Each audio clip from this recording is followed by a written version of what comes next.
সরকারের একজন উপদেষ্টার বিরুদ্ধে আজকে মিছিল হচ্ছে, সেই মিছিলে প্রমাণ করে সাংবাদিকদের সাথে কথা বলা যাবে না। কেন হবে না?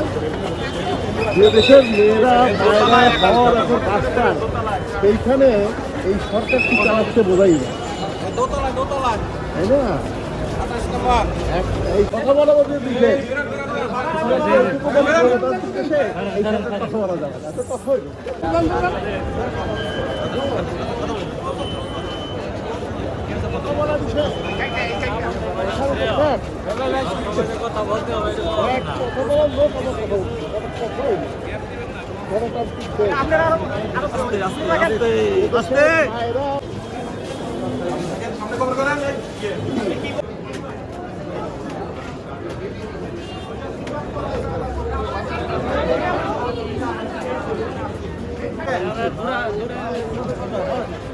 আমাদের